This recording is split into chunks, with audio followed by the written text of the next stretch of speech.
새 달 첫날에 하나님께 예배하러 보신 여러분을 주의 이름으로 환영하고 축복합니다. 놀라운 은혜가 함께 하시기를 주님의 이름으로 축원합니다. 아시는 것처럼 담임 목사님께서 한 달 안식월을 보내고 계십니다. 위해서 기도해 주셔서 영적 육적 쉼과 충전이 되어지는 시간 되기 위해서 기도해 주시기를 부탁을 드리겠습니다. 지난주 한 주 담임 목사님 안 계셔서 제가 한 주 보냈거든요. 일주일을 보냈는데 한 열흘쯤 되는 것 같습니다. 왠지 모를 이 시간의 느림과 사역의 살짝 부담과 책임감들이 있어서 어쨌건 수고하고 애를 쓰긴 하는데 여러분의 기도가 필요한 줄 믿습니다. 기도해 주시고요. 또 예배 많이 참석해 주셔서 새벽 제단도 또 수요 기도회도 주일 예배도 더 함께 모이고 예배하기 힘써 주시기를 부탁을 드리겠습니다. 오늘 말씀을 전하기 전에 짧은 편지 한 통을 제가 읽어드리겠습니다. 화면을 보시면 나와 있는데요. 사랑하는 아빠 보세요. 저는 요즘 얼마나 마음이 아픈지 모릅니다.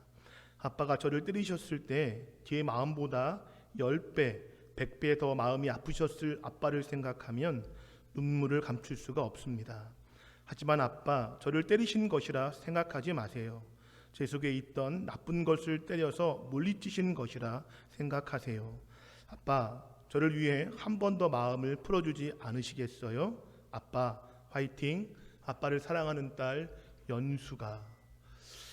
지금 읽어드린 이 편지는 1994년 10월 22일에 어느 아빠가 딸에게 받은 편지입니다. 그런데 이 편지가 가지고 있는 사연이 있습니다. 이 편지를 받기 하루 전인 1994년 10월 21일은 기억하시는지 모르겠지만 서울에서 성수대교가 무너진 날입니다.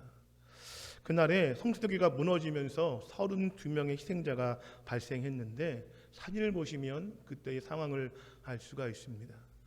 아침 출근길 등굣길에 갑자기 이 교각이 무너지면서 저 밑으로 차량들이 많이 추락을 했는데 그날 16번 시내버스가 마지막 끝자락에 걸려서 브레이크를 밟았는데 제동을 하긴 했는데 뒷바퀴가 다리 난간에 걸려서 기우뚱 하다가 거꾸로 추락을 하면서 그 안에 타고 있는 사람이 다 죽었는데 그 버스에 무학여고의 여학생 9명이 타고 있었습니다. 오늘 이 편지는 그 여고를 다녔던 무학여고 1학년 이연수 양이 쓴 편지입니다. 이 편지는 아빠가 다음 날 경찰이 이 연수 양의 시신을 수습하고 유품을 정리하다가 이 가방에 담겨 있는 것을 발견해서 아빠에게 전달되어진 것입니다. 아마 전날 밤에 아빠한테 혼난 것 같아요. 그래서 이 딸아이가 아빠의 마음을 아니까 그날 밤에 아빠에게 사과의 편지를 이렇게 쓰고 그 편지를 가방에 넣고 등교를 했는데 차마 전달하지 못하고 그만 아빠와의 그 이생에서의 삶을 마감한 그런 편지라 내용도 마음이 아프고 그 과정도 참 마음이 아픕니다. 이 편지를 받은 아빠의 마음이 어땠을까요? 딸을 키우고 있는 제 입장에서 참 상상이 되지 않는 아픔이 아닌가 생각이 되어집니다. 결국 연수의 아버지는 이 편지 때문인지는 모르겠지만 딸을 잃은 그 아픔 때문인지는 모르겠지만 이 편지를 받은 후 2년 후에 병이 들어서 세상을 떠나고 말았습니다. 오늘은 어린이 주일이지요. 어린이 주일이고 어린이들을 위해서 우리가 함께 기도하고 그들을 품는 의미를 다시 한번 되새겨보자라는 의미를 가지고 있는 날입니다. 자녀들은 이 부모님의 마음을 모를 때가 참 많이 있습니다. 예전에 부모님들은 잘 표현하지 않으셨어요. 사랑한다, 내가 널 너무나 아끼고 사랑한다 이런 표현들을 잘 하지 못하다 보니까 저도 돌아가신 아버지, 지금 살아계신 어머니가 저한테 사랑한다고 하신 말씀을 들어본 기억이 없습니다. 사랑하셔서 저를 그렇게 섬기시고 양육해 주셨음에도 불구하고 저에게 사랑한다는 말씀을 해보신 적이 거의 없거든요. 그러다 보니까 사랑한다는 말을 듣지 못하고 자라다 보니까 자녀들은 사랑을 받으면서도 나를 정말 사랑하시나? 라는 생각이 들 때가 있습니다. 또 요즘에 젊은 부부들은 잘 이렇게 표현하지 않습니까? 저도 저희 딸 아이들한테 사랑한다는 말을 늘 하고 입에 달고 사는데 젊은 부모라고 해서 표현을 자주 한다고 해서 과연 아이들이 그 마음을 다 이해할까요? 정말 내 목숨보다 사랑해서 대신 죽을 수도 있는 게 부모의 마음인데 그 마음을 그 말로 표현한다고 해서 우리 아이들이 다 이해할 수 있겠습니까? 표현을 해도 이해 못할 것이고 표현을 하지 않아도 그 사랑의 마음을 이해하지 못할 것입니다. 어쨌건 이 사랑한다는 말을 잘하는 부모이든 잘하지 못하는 부모이든 상관없이 세상에 자식을 사랑하지 않는 부모는 거의 없을 것입니다. 세상이 흉흉하게 바뀌어서 자기 자식을 죽이는 뉴스가 심심치 않게 들려오기는 하지만 그런 정말 특이하고 나쁜 사람들 좀 빼고는 거의 대부분의 부모는 자녀를 사랑하고 자녀를 위해서 죽음도 불사할 수 있는 그런 마음을 가진 것이라고 저는 믿어 의심치 않습니다. 자식이 아프면 부모는 잠을 잘 잘 수 없을 거예요. 반대로 부모님이 아프시면 편찮으시면 자식은 잠을 잘 잡니다. 제가 그랬거든요. 저희 아버지 이제 편찮으실 때 병원에 모셔놓고 입원 다 하시고 아버지는 힘들어 하시지만 저는 그 밤에 병실 옆에서 잘 잤거든요. 내리사랑 아니겠습니까? 근데 자식이 아프면 부모가 잠을 잘 잘 수가 없습니다. 그게 부모의 마음이고 부모의 사랑인데 문제는 부모가 자녀를 너무 사랑하다 보니까 그 사랑의 마음이 너무 크다 보니까 자신의 의지대로 자녀를 키우고자 할 때가 많다는 겁니다. 자신의 생각대로 자신의 계획대로 자녀를 키우려고 할 때가 굉장히 많이 있습니다. 야, 아빠가 세상 살아봤으니까 아빠 말대로 살아가면 어려운 거 피할 수 있어. 엄마가 네 때를 다 지나봤거든. 그러니까 엄마 말을 잘 들으면 괜히 고생하지 않을 거야.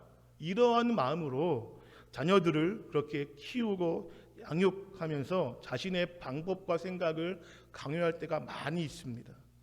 하지만 이런 강요, 이런 방법들이 때로는 부모와 자식 간의 갈등을 유발할 때가 있음을 우리는 알 수가 있습니다. 이 부모들이 자녀를 사랑하시죠. 그래서 자녀들을 그렇게 자신의 생각대로 키우려고 하는 데에는 여러 가지 이유가 있지만 그 중에 한 가지 가장 큰 이유는 보상 심리입니다. 무슨 말이냐면 야, 나는 그렇게 못 살았지만 내 새끼만큼은 내 자식만큼 이렇게 살아야 돼. 나는 못 배우고 못 먹고 고생하며 살았지만 내 자식만큼은 잘 배우고 잘 먹고 잘 살아야 돼. 그런 마음이 있어서 자녀를 그런 마음을 가지고 키우고 양육한다는 것입니다. 그리고 더 무서운 것은 그런 마음이 내심 우리에게 있는 거예요. 어떤 마음이냐면 내 아이가 내 말대로만 자라주면 잘 살 수 있을 거야.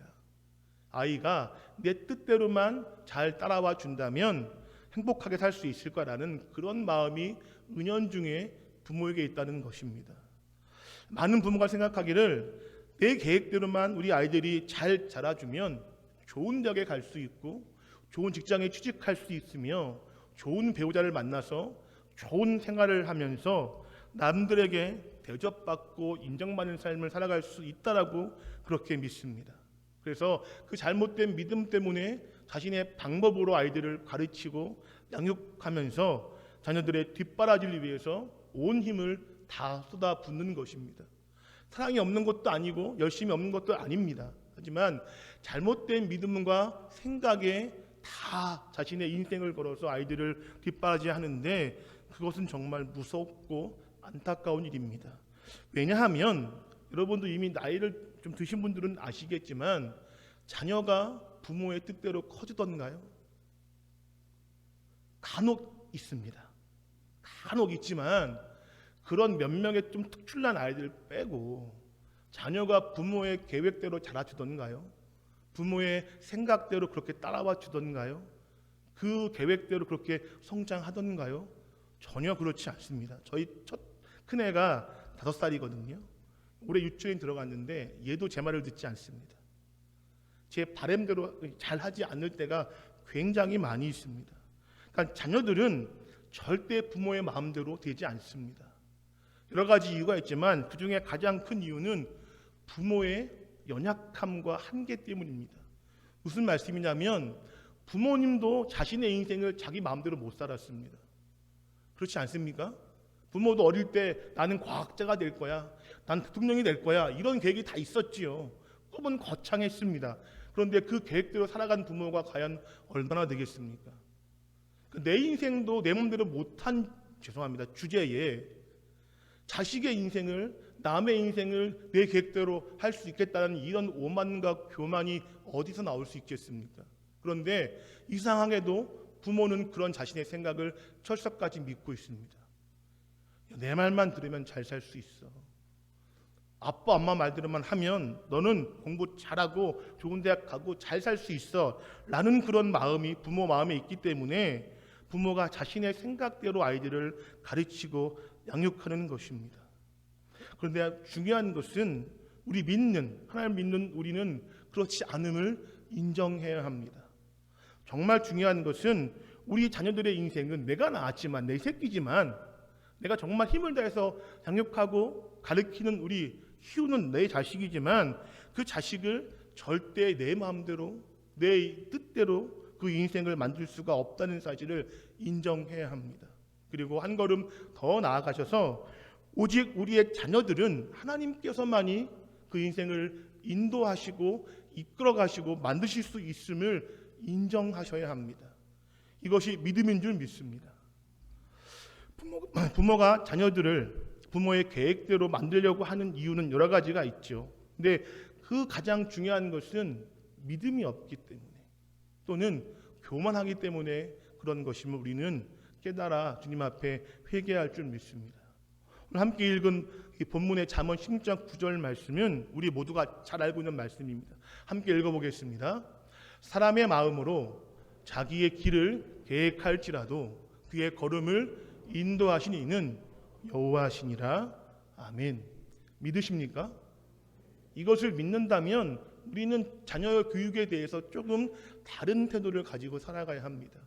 그런데 많은 부모가 어떻게 생각하냐면 좋은 교육 환경이 우리 아이들을 잘 키울 거라고 생각합니다.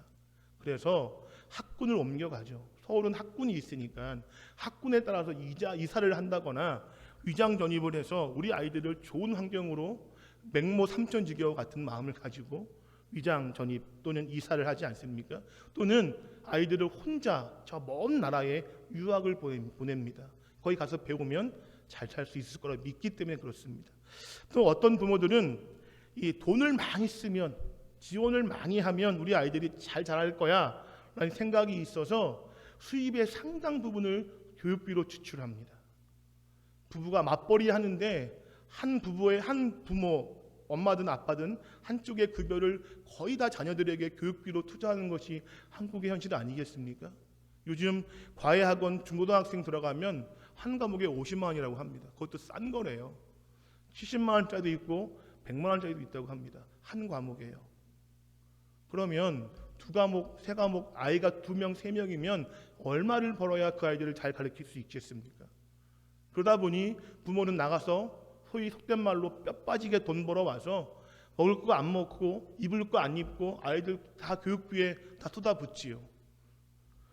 그렇게 믿는 사람이 있습니다. 또 어떤 부모는 양질적 학문의 지원, 무슨 말이냐면 좋은 선생님을 만나면 좋은 학원에 들어가면 좋은 학교에 가면 우리 아이가 잘 자랄 거야 하는 믿음을 가지고 있어서 좋은 유치원에 보내려고 좋은 학교에 보내려고 좋은 선생님 붙여주려고 애들 쓰는 모습을 볼 때가 있습니다.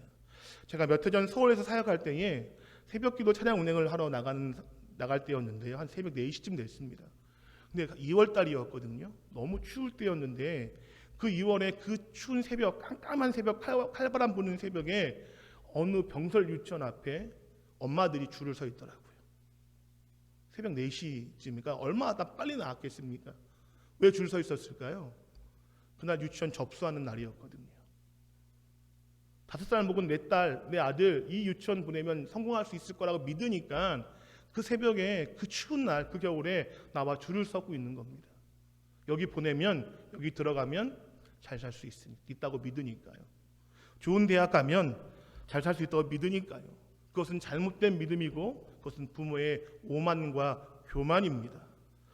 성경은 뭐가 분명히 말씀하시냐면 인간의 생사화복은 하나님께서 주관하신다고 분명히 말씀하고 있습니다. 믿으십니까? 부모의 노력도 필요하지만 그것을 결정 지어주시고 이끌어주시는 분은 부모가 아니라 하나님이라는 사실을 기억하시기 바랍니다. 오늘 읽은 본문은 이 잠언의 말씀은 솔로몬이 지은 책입니다. 그런데 아시는 것처럼 솔로몬은 다윗의 아들이지요. 근데 다윗과 솔로몬은 이스라엘 통일 왕국의 2대와 3대 왕이었습니다. 이 두 왕이 다스릴 때 이스라엘이 가장 강력한, 가장 힘이 있었던 번영기에 이 두 사람이 이스라엘을 통치한 왕이었는데, 재미있게도 이 두 사람이 가장 강한 왕이었음에도 불구하고 자녀 교육 때문에 가장 골머리를 썩었던 아버지이기도 합니다. 그래서 이 다윗이 지은 많은 시 중에 보면 한 몇 편 정도가 가정을 위해서 쓴 시가 있습니다. 또 자녀를 위해서 쓴 시가 있고요. 솔로몬도 자녀를 위해서 잠언을 기록했습니다. 그것을 볼 때에 이 두 사람, 하나님의 마음에 합한 자, 가장 지혜로운 자, 이 두 사람조차도 자녀 교육이 얼마나 힘들어 했는지를 우리가 잘 알 수가 있습니다. 그런데 이 두 사람이 하는 딱 같은 말이, 공통된 말이 있는데, 그것이 무엇이냐면 시편과 잠언을 보면 자녀 교육을 주장하시고 결정짓고 우리 아이들의 삶을 이끄는 분은 오직 하나님 한 분이라고 똑같이 고백하고 있습니다. 몇 구절만 읽어보겠습니다. 잠언 19절 21절입니다. 시작. 오직 여호와의 뜻만이 완전히 서리라. 잠언 5장 말씀입니다. 너는 마음을 다하여 여호와를 신뢰하고 내 명철을 의지하지 말라. 9장 10절입니다. 여호와를 경외하는 것이 지혜의 근본이요 거룩하신 자를 아는 것이 명철이니라. 3장 3절부터 4절입니다. 인자와 진리가 내게서 떠나지 말게 하고 그것을 내 목에 매며 내 마음판에 새기라. 그리하면 은총과 귀중히 여김을 받으리라. 19장 23절입니다. 여호와를 경외하는 것은 사람으로 생명에 이르게 하는 것이라. 경외하는 자는 족하게 지내고 재앙을 당하지 아니하느니라. 아멘. 이 말씀이 역대 가장 지혜로웠던 사람이었던 솔로몬이 남긴 결론입니다. 부모든 자기 자신이든 누구든 사람의 힘으로는 우리의 인생을 어찌할 수 없다는 사실을 인정하시기 바랍니다. 사람의 인생은 오직 하나님만이 이끌어 주실 수 있습니다. 그것을 알고 믿는 부모만이 자녀를 바르게 키울 수 있습니다. 믿으십니까? 이것을 인정하고 믿고 순종하는 부모만이 우리의 아이들을 하나님이 인정하시는 사람으로 그렇게 자라게 하고 성장할 수 있다는 사실입니다. 왜냐하면 하나님을 신뢰하기 때문에 그렇습니다. 우리는 우리의 인생이 우리의 계획대로 잘 되지 않으면 속상해하고 가슴 아파합니다. 사업에 실패하면 망했다라고 하고 우리가 뭐 바라는 것도 잘 안 되면 나는 끝났어 라고 낭만할 때가 참 많이 있는데, 특별히 자녀 교육 때 그런 마음을 가질 때가 참 많이 있습니다. 실망하고 속상해하고 포기하는 모습을 종종 볼 때가 있는데 내 뜻대로 안 되니까요. 부모로서 마음이 아프고 안타깝지만 여러분 기억하실 것은 뭐냐면 우리 아이들이 비록 지금 좀 실패한다고 해도 괜찮습니다.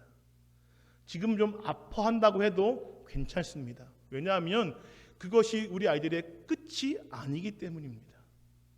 오히려 이 어려움을 통해서 자녀들이 내 마음대로 되지 않기 때문에, 내 뜻대로 자라주지 않기 때문에 그것 때문에 우리 자녀들의 삶이 끝장나는 것이 아니라는 사실을 기억해야 합니다. 오히려 그러한 실패, 진정한 실패는 어떤 것이냐면 하나님 없이 부모의 힘으로, 부모의 계획으로, 부모의 노력으로 우리 아이들을 키우는 것이 진정한 실패인 것입니다. 부모의 노력과 지원으로 아이들을 성공시킬 수 있어, 우리 아이들 행복하게 살 수 있어 라고 믿는 믿음과 노력이 진정한 실패라는 사실을 기억해야 합니다. 우리의 인생은 우리의 힘으로 결코 열리지 않고 닫을 수 없고 세워갈 수 없다는 사실입니다. 그것을 인정하는 부모만이 하나님께 나아가서 무릎 꿇을 수 있고 하나님의 방식으로 우리 아이들을 키울 수 있다는 사실을 우리는 기억해야 하고, 그렇게 나아갈 때에 우리 아이들이 믿음으로 자랄 줄 믿습니다. 그러므로 여러분 제가 위로를 드립니다. 혹 우리 아이들이 지금 잘 안 되고 있습니까? 우리의 계획도 잘 자라오고 있지 않습니까? 그래서 힘이 들고 괴로우십니까? 그렇다면 그것이 은혜 받을 기회인 줄 믿으시기 바랍니다. 그리고 하나님께 나아가서 우리 아이들을 하나님께 내어놓으시기를 주님의 이름으로 부탁을 드립니다. 우리 아이들이 어리든 장성하였든 상관없습니다. 부모로서 아이들을 위해서 기도하고 하나님께 맡기는 것, 하나님께 매달리는 것, 그것이 가장 좋은 부모의 자세와 뜻인 것을 기억하셔서 오늘부터 어린이 주일을 맞이하여서 우리 아이들을 하나님께 내어 맡기는 그런 믿음의 삶을 살아가시기를 주님의 이름으로 축원합니다.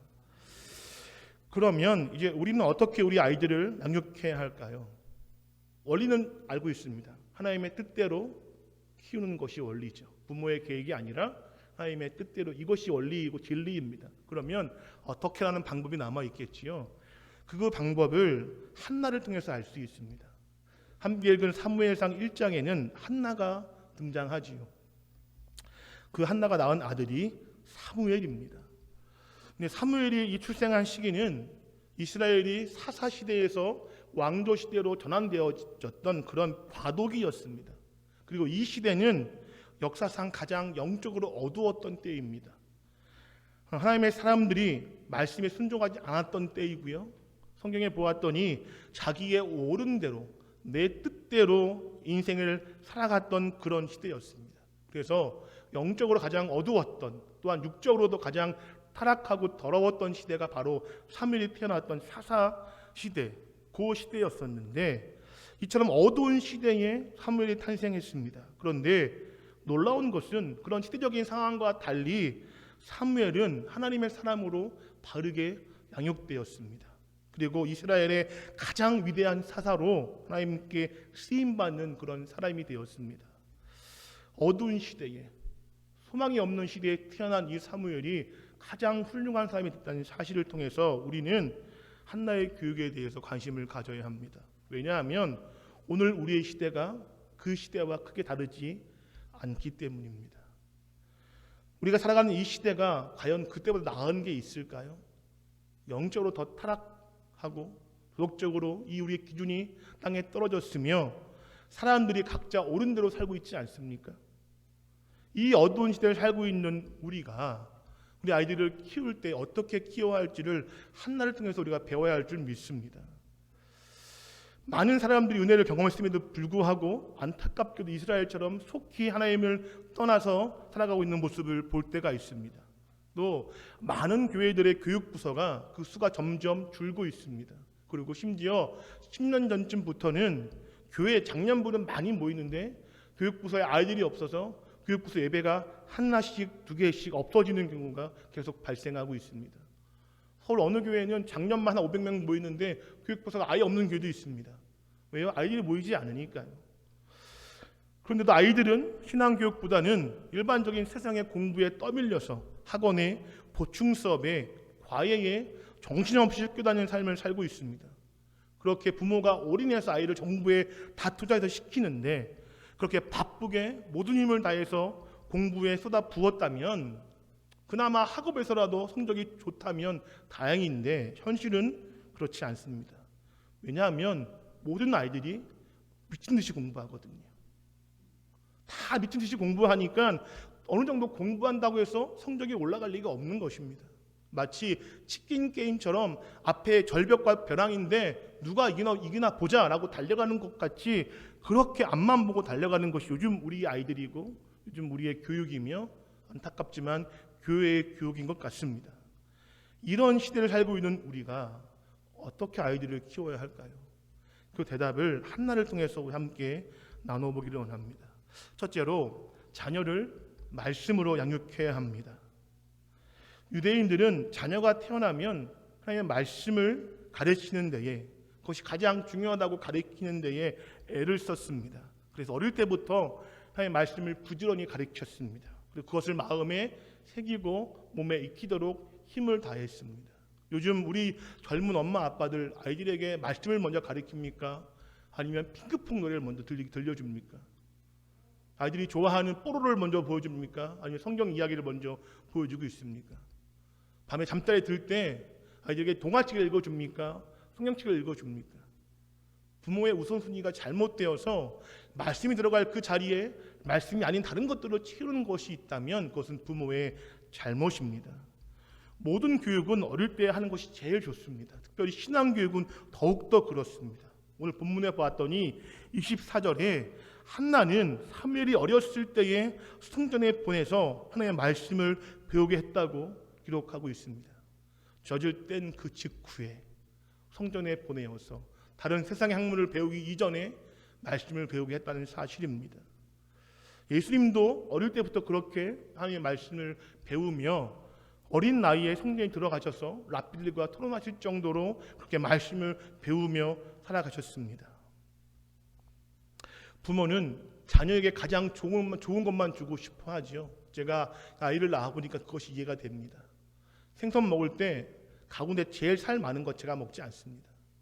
아이들 먼저 주죠. 고기 먹을 때 맛있고 좋은 부위 제가 먹지 않습니다. 애들 먼저 먹입니다.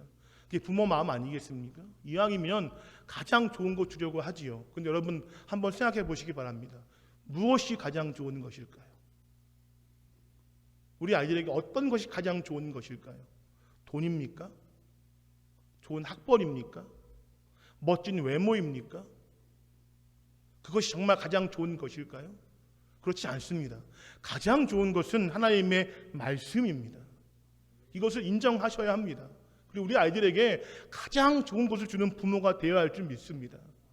돈을 물려주고 지식을 물려주고 배경을 물려주는 부모가 아니라 그것과는 비교되지 않는 가장 좋은 것인 하나님의 말씀을 물려주는 부모가 될 때에 그 자녀의 인생이 흔들리지 아니하고 하나님 보시기에 가장 아름다운 삶으로 나아갈 수 있음을 우리는 인정하고 믿어야 합니다. 그것이 부모가 자녀에게 줄 수 있는 가장 좋은 것인 줄 믿습니다. 저는 이제 두 아이가 이미 밖에서 꼬물거리고 있고요. 우리 아내의 뱃속에 한 아이가 지금 자라고 있습니다. 임신 20주라고 하더라고요. 제가 늘 기도합니다. 뱃속에 있는 아이뿐만 아니라 제 첫째와 둘째에 늘 기도합니다. 그래서 잘 때도 기도하고 제가 자다가 흡연 보러 나올 때도 제가 기도해 줍니다. 머리 서놓고 기도하고 출근하기 전에 안고 기도하고 퇴근해서도 안고 기도하고 밥 먹을 때 기도하고 놀 때 기도하고 뻑하면 기도해 줍니다. 아이를 위해서 기도해 줍니다. 아빠로서 기도해 주는데 제가 잊지 않는 한 가지가 있습니다. 그것이 무엇이냐면 제가 아무리 열심히 기도하고 애쓰지만 우리 아이들의 인생을 제가 바꿀 수 없음을 저는 잊지 않습니다. 우리 아이들의 삶을 인도하시고 그 삶을 세우실 수 있는 분이 하나님뿐이심을 저는 결코 잊지 않고 그것을 믿어 의심치 않습니다. 제가 기도하지만 제가 할 수 있는 것이 아닙니다. 그래서 우리는 우리 아이들을 말씀으로 키워야 합니다. 이 사실을 꼭 기억하시기를 주님의 이름으로 부탁드립니다. 오늘 본문인 잠언 16장 9절 말씀을 한 번 더 읽겠습니다. 시작. 사람이 마음으로 자기의 길을 계획할지라도 그의 걸음을 인도하시는 이는 여호와시니라. 22장 6절 말씀도 읽겠습니다. 마땅히 행할 길을 아이에게 가르치라. 그리하면 늙어도 그것을 떠나지 아니하리라. 마지막으로 디모데후서 3장 14절 말씀입니다. 그러나 너는 배우고 확신한 일에 거하라. 아멘. 이 사실을 인정하시는 부모가 되시기를 주님의 이름으로 축원합니다. 우리 아이들에게 돈도 필요합니다. 건강도 필요합니다. 지혜도 필요합니다. 하지만 가장 중요하고 필요한 것은 주의 말씀입니다. 이 사실을 잊지 마셔서 우리 아이들을 세상의 학문이 아니라 하나님의 말씀으로 양육하는 부모님이 되시기를 주님의 이름으로 축원합니다. 두 번째로 우리는 자녀를 기도로 양육해야 합니다. 사무엘의 어머니 한나는 본래 아이를 갖지 못했던 여인이었습니다. 그런데 본문 27절을 말씀 보면 한나가 이렇게 고백하지요. 이 아이를 위하여 내가 기도하였더니 내가 구하여 기도한 바를 여호와께서 내게 허락하신지라. 아이를 낳을 수 없던 몸이었는데 한나가 아이를 위해서 간절히 기도했더니 하나님께서 그 기도를 들어서 허락하셨다라고 그렇게 고백하는 것을 볼 수 있습니다. 한마디로 한나는 기도하는 어머니였습니다. 그런데 잊지 말 것은 아들을 얻은 다음에 기도가 그친 것이 아니었을 것입니다. 아들을 얻기 전에도 기도했었고요. 아이를 임신한 중에도 기도했었고요. 아이를 출산한 이후에도 기도했었고요. 아이가 자랄 때까지 엄마의 사명인 부모의 사명인 기도를 잊지 않았을 것을 저는 믿어 의심치 않습니다. 우리도 우리 아이의 인생을 내 삶으로 내 힘으로 할 수 없음을 인정한다면 하나님께 당연히 기도해야 할 줄 믿습니다. 아이를 키우는 일이 쉽습니까? 제가 겨우 이제 두 아이를 키우고 있지만 결코 쉽지 않습니다. 요즘은 첫째가 밥을 먹지 않으려고 해서 너무 제가 식탁 앉을 때마다 싸움이 나거든요. 먹어라, 먹어야 좋다. 밥 한 끼 먹이는 것도 결코 쉽지 않습니다. 부모가 자녀를 키우는 것이 결코 쉬운 일이 아닌데 내 마음대로 되지 않고 내 힘을 할 수 없는 이 어려운 일인데 우리가 이 어려운 일을 감당할 때에 어떻게 기도하지 않고 감당할 수 있겠습니까? 우리 아이들을 어떻게 기도하지 않고 키울 수 있겠습니까? 우리 아이들을 바르게 인생을 세워가는데 부모가 어떻게 기도하지 않고 하나님 의지하지 않고 하나님 인정하지 않고 어떻게 우리 아이들을 키울 수 있겠습니까? 만약에 그렇다면 그것은 교만입니다. 그것은 불신앙인 것입니다. 부모는 자녀를 위해서 무릎이 헤어지도록 시간을 정하지 않고 늘 깨어서 기도해야 할 줄 믿습니다. 이것이 부모가 자녀의 양육할 때 가져야 할 가장 중요한 양육의 태도인 줄 믿어 의심치 않습니다. 그러므로 우리가 우리의 아이들을 정말 사랑한다면, 우리 아이들이 정말 복 있는 인생이 되기를 원하신다면 한나처럼 기도하시기를 주의 이름으로 부탁드립니다. 한나의 마음을 가지고 자녀를 위해서 힘껏 기도하시기를 다시 한번 주님의 이름으로 축원합니다. 그럴 때 자녀 교육의 성패가 나에게 있지 않고 하나님께 있음을 알게 될 것입니다. 바라기는 기도의 부모님 되셔서 우리 아이들을 하나님의 사람으로 키워내시는 그런 부모님 되시기를 주님의 이름으로 축원합니다. 마지막 셋째로 우리는 자녀를 양육할 때에 하나님의 사람으로 양육해야 합니다. 사무엘상 1장 11절 말씀을 보면 한나가 이렇게 고백하고 있습니다. 주의 여종에게 아들을 주시면 내가 그의 평생에 그를 여호와께 드리고 삭도를 그의 머리에 대지 아니하겠나이다. 한나의 소원입니다. 아들을 주시면 그 아들을 평생 끼고 살 것이 아니라 하나님께 드리겠습니다 라고 고백하는 것입니다. 한나는 사무엘이 태어났을 때 이 소원을 잊지 않았습니다. 그래서 아이가 태어나 젖을 때기까지 품에 안고 키웠지만 젖을 뗀 이후에는 소원 그대로 성전에 아이를 바쳤습니다. 그 소중한 아들 사무엘을, 그 소중한 눈에 넣어도 아프지 않고 생명보다 귀한 그 아들 사무엘을 하나님께 바쳤는데 잠깐 드렸다가 찾아온 것이 아닙니다. 그 아들의 삶의 잠깐 일부분만 하나님께 드렸다가 데려오는 것이 아닙니다. 부모의 말이 통하는 어릴 때만 교회에 나가도록 하고 야 너 대학 가고 장성하면 네 마음대로 해 라고 하는 것이 아닙니다.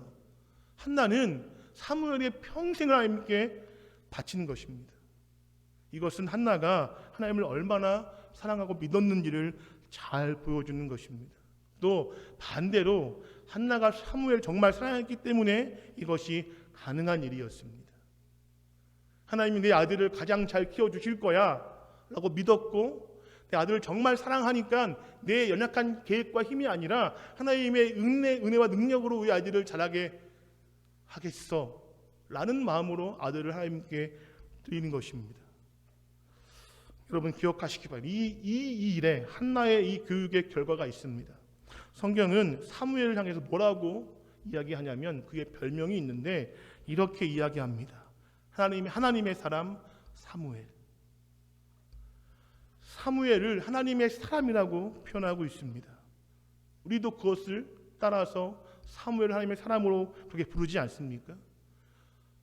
더 큰 교육의 성과가 어디 있을까요?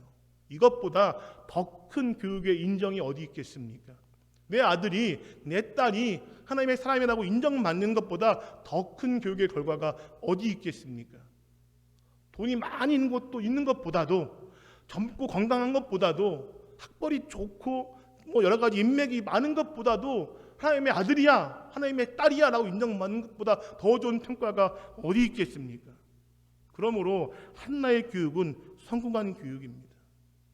우리도 이 사실을 기억하셔서 우리의 아이들을 양육하실 때에 하나님의 사람으로 기억되도록 여러분 키워내시기를 주의 이름으로 부탁드립니다. 좋은 대학 보내려고, 좋은 직장 보내려고 물론 애써야 하지요. 필요합니다. 하지만 그것이 가장 최고의 선물은 아닌 것입니다. 바라기는 우리의 사랑하는 우리 자녀들을 하나님의 사람으로 키워내시기를 주님의 이름으로 축원합니다. 또 우리 아이들이 그렇게 하나님의 사람이라고 인정받으며 살아갈 수 있기를 다시 한번 주님의 이름으로 축원합니다. 이 시간 조금 죄송한 말씀, 특별한 말씀을 한 가지 드리려고 합니다. 우리의 가정에 우리 아이들이 있지요. 눈에 넣어도 아프지 않고 내 생명보다 귀한 아들이 있습니다. 그러면 교회에도 아이들이 있음을 기억해야 합니다. 우리 교회에도 우리의 믿음의 아이들이 있습니다. 바로 우리의 교육부서입니다. 유치부, 어린이부, 청소년부, 청년부가 있습니다. 날이 갈수록 교육 현장은, 특별히 교회 교육 현장은 정말 어려워집니다. 계획한 대로 풀리지 않고요. 상황이, 환경이 정말 쉽지 않습니다. 학교는 결석할 수 없지만 교회는 결석할 수 있습니다. 그게 부모의 사고방식 아니겠습니까? 그러다 보니까 교육부터 점점 어려워지고 점점 쭈그라들고 점점 후퇴되어져서 학원보다 못할 때가 참 많이 있습니다. 여러분들 기억하시기 바랍니다. 하나님이 원하시는 일일까요? 우리 아이들이, 내 새끼들이 하나님의 사람을 잘하는 것 참 중요합니다. 그만큼 중요한 것은 교회의 다음 세대가 세워지는 일인 줄 믿습니다. 여러분, 우리 아이들이 어떻게 예배하는지 아십니까? 관심을 갖고 계십니까? 돌아보십니까? 가서 격려하고 후원해주고 그들을 위해서 애써주고 계십니까? 만약 그렇지 않다면 죄송한 말씀이지만 회개하시기 바랍니다. 정말 죄송한 말씀이지만 그것은 잘못된 일인 것입니다. 저 지하의 꿉꿉한 데서 이제 곧 여름 되면 저기 습도가 엄청 나거든요. 제습기 돌리고 환풍기 돌리지만 늘 꿉꿉합니다. 저 지하에서 어떻게 예배하는지 여러분 보셨습니까? 가서 살펴보고 계십니까? 직분을 받은 장로로서, 권사로서, 안수집사로서, 재직으로서 당연한 의무가 있음에도 불구하고 가서 살펴보고 기도하고 섬기고 계십니까? 한나처럼 우리 교회 다음 세대가 말씀으로 세워지고 기도로 세워지고 하나님의 사람으로 세워지기 위해서 우리가 힘을 다하고 계십니까? 내 새끼 먹이는 데는 내 집값 하나도 아깝지 않고 내 돈 아깝지 않고 내가 안 먹어도 내 새끼 먹이고 가르치는 데는 하나도 아깝지 않은 열심을 가지고 있으면서 교회의 다음 세대를 세우는 데에는 그만한 열정을 가지고 계십니까? 그만한 투자를 여러분 하고 계십니까? 하나님 앞에서 정말 정직한 마음으로 서보시기를 부탁을 드립니다. 그리고 돌아보시기를 부탁을 드립니다. 그렇게 큰 희생이 필요하지 않습니다. 그저 사랑의 마음을 갖고 돌아보시고 필요한 것이 보이면 도와주시면 됩니다. 기도하시면 되고 아이들 보면 격려해 주시면 됩니다. 그리고 교회의 믿음의 어른으로서 그 아이들을 말씀으로 믿음으로 양육해 주시면 되는 것입니다. 그것이 교회의 책임이기도 하고 그것이 어른된 믿음의 선배된 우리의 의무이기도 합니다. 이 사실을 기억해 주시기를 주님의 이름으로 부탁을 드립니다. 포항 제2교회 10년 후가 어떤지 한번 상상해 보셨습니까? 이 노령화 시대에,